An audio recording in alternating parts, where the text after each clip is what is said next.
নমস্কার সবাইকে পপির প্রচেষ্টায় আবার ওয়েলকাম আরেকটি নতুন ভিডিওতে। ছোট্ট মিনি ব্লগ, সেটা হচ্ছে একটা প্যাকেজিং আনবক্সিং করব। সেটার মধ্যে কি আছে জানতে হলে পুরো ভিডিওটা দেখতে হবে।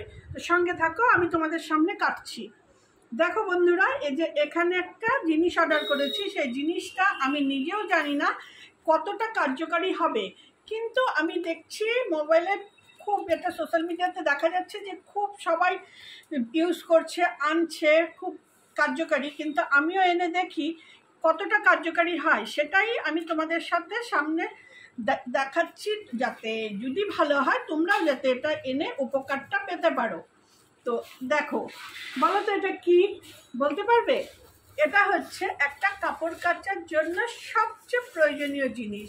সেটা হচ্ছে আমরা এটা সাবান, কাপড় কাচার যে সাবানটা আমরা হাতে লাগাবো না, হাতে ধরবো না, সাবানটা এখানে রেখে তার মধ্যে আমরা কাজটা করব। যদিও কিন্তু আমি এটা উল্টা করে খুলে ফেলছি, হ্যাঁ, আমার খোলাটা ভুল হয়েছে।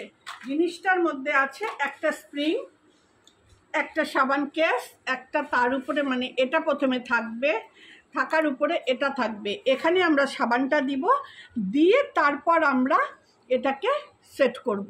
তো এটা এখনও আমি খুলতে পারছি না, জানি না এটা কি করে খুলবো। হ্যাঁ, এই তো খুলে গেছে।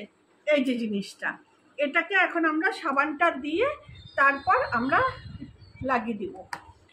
এ দেখো, লাগানো প্রায় হয়ে আসছে।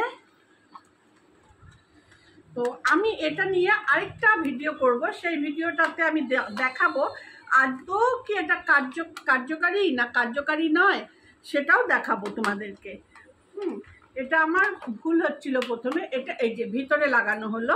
কথার কথা, আমার এটা কাপড়, সাবান আছে, আমি এই ভেবে এটাকে রাব করব। রাব করাতে আমার কাপড়ে সাবানটা হাতে ধরে ঘষতে হবে না, এমনি অটোমেটিক পরিষ্কার হবে। তো এটা আমি প্র্যাকটিক্যালি কাজ করে যখন দেখবো তোমাদেরকে আবার দেখাবো। ভালো লাগলে সঙ্গে থেকো, ভিডিওটা লাইক, কমেন্ট, সাবস্ক্রাইব করে দিও।